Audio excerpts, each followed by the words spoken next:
بسم اللہ الرحمن الرحیم۔ شروع اللہ کے نام سے جو بڑا مہربان اور نہایت رحم کرنے والا ہے۔ جن کے والدین فوت ہو چکے ہیں وہ نماز فجر کے بعد بس یہ ایک سورت پڑھے، والدین کی مغفرت ہوگی اور جنت میں اعلیٰ مقام ملے گا۔ کیا تم اپنے ماں باپ کے لیے اتنا بھی نہیں کر سکتے؟ محترم ناظرین، کسی بھی انسان کے لیے دنیا میں سب سے زیادہ پاکیزہ اور محبت کرنے والا رشتہ اس کے ماں باپ کا ہے۔ اس کے بعد انسان کے سگے بہن بھائی اور پھر دوسرے رشتہ دار آتے ہیں۔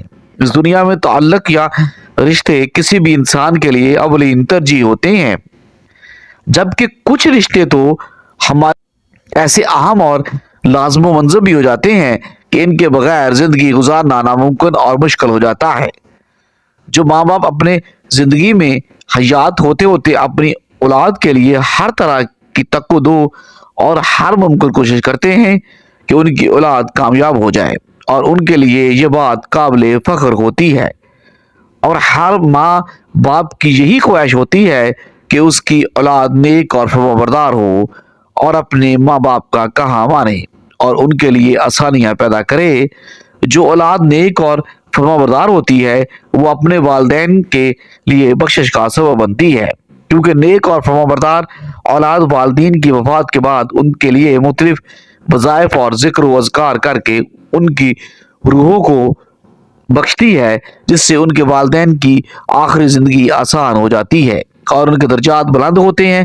اسی طرح ہمارا آج کا وظیفہ بھی والدین کی وفات کے بعد ان کے لیے بخشش کا ذریعہ بنتے ہوئے ایک بہت ہی پیاری صورت کا وظیفہ ہے۔ جو شخص بھی نماز فجر کے بعد یہ ایک صورت پڑھ لیتا ہے اس کے والدین کی مغفرت کرتی جائے گی، ان کو جنت میں اعلیٰ مقام ملے گا۔ تو جن لوگوں کے والدین اس دنیا سے وفات پا چکے ہیں ان کو چاہیے کہ وہ اس صورت کی نماز فجر کے بعد تلاوت کر کے ان کی بخش و مغفرت کا ذریعہ بنے۔ جو ماں باپ اپنی اولاد کے لیے ہر طرح کے فرائض اور حقوق کو انجام دیتے ہیں، کیا اس اولاد پر ماں باپ کا اتنا بھی حق نہیں؟ اور کیا وہ لوگ اپنے ماں باپ کے لیے اتنا بھی نہیں کر سکتے کہ اگر آج وہ اپنے والدین کے لیے اس طرح کے ذکر و اذکار اور تلاوت قرآن کر کے ان کی روح کو نہیں بخشوا سکتے تو کل ان کی اولاد بھی ایسے لوگوں کے لیے کوئی ذکر و اذکار اور وظائف نہ کرتے ہوئے ان کو نہ بخشوا پائے گی۔ تو ناظرین، آج کا وظیفہ جو والدین کی مغفرت کے لیے ہے ایک سورت کا وظیفہ ہے، آپ نے اس کو لازمی کرنا ہے تاکہ آپ کے والدین کی مغفرت ہو جائے، ان کے درجات بلند ہو جائیں اور ان کو جنت میں اعلیٰ مقام مل جائے۔ اس سورت کی تلاوت کرنے والے کے نہ صرف والدین کی مغفرت ہوگی بلکہ اس کو بھی دنیا کی ہر قیمتی چیز ملے گی۔ حضرت علی رضی اللہ تعالی عنہ سے روایت ہے کہ نبی کریم صلی اللہ علیہ وآلہ وسلم نے فرمایا کہ جو شخص اپنے والدین کے لیے دعا کرتا ہے اس کی زندگی میں اس کو اجر ملتا ہے اور اس کے والدین کے درجات بلند ہو جاتے ہیں۔ والدین کی مغفرت کے لیے دعا کرنا اپنے درجات کی بلندی کا وعدہ بھی ہے۔ جب آپ اپنے والدین کے لیے دعا کرتے ہیں تو اللہ تعالیٰ آپ کے اعمال کو بھی قبول کرتا ہے۔ اسی طرح والدین کی مغفرت کے لیے دعا کرنے سے اللہ ان کے گناہوں کو بھی معاف کر دیتے ہیں اور ان کی آخری منزل کو بہتر بنا دیتے ہیں اور ان کے لیے جنت میں کا انتظام کیا جاتا ہے۔ ناظرین، جنت ایک ایسی شاندار اور بے مثال جگہ ہے جو اللہ عز و جل نے ایمان والوں کے لیے بنائی ہے، اور اس میں ایسی نعمتیں رکھی ہیں جو نہ کسی آنکھ نے دیکھی اور نہ کسی کان نے سنی اور نہ ہی کسی دل میں اس کا خیال آیا۔ جنت کے بارے میں جو کچھ بیان کیا جاتا ہے وہ صرف سمجھانے کے لیے ہوتا ہے۔ دنیا کی اعلیٰ ترین چیز کا بھی جنت کی کسی نعمت سے کوئی مقابلہ نہیں۔ لیکن اب سوال یہ ہے کہ کیا انسان کی نہ ختم ہونے والی زندگی بھی ہمارے یہ اہم اور پاکیزہ رشتے کیا ہمارے ساتھ ہوں گے؟ یعنی جنت میں یہ سوال اکثر ہمارے ذہنوں میں آتا ہے کہ اس دنیا میں ہمارا سب سے عظیم رشتہ ہماری ماں کا ہے، یعنی ہماری ماں کیا جنت میں ہمارے ساتھ ہوگی؟ یہ حدیث کی روشنی میں اس سوال کا جواب تلاش کرتے ہیں۔ حدیث میں ہے کہ جب کوئی روح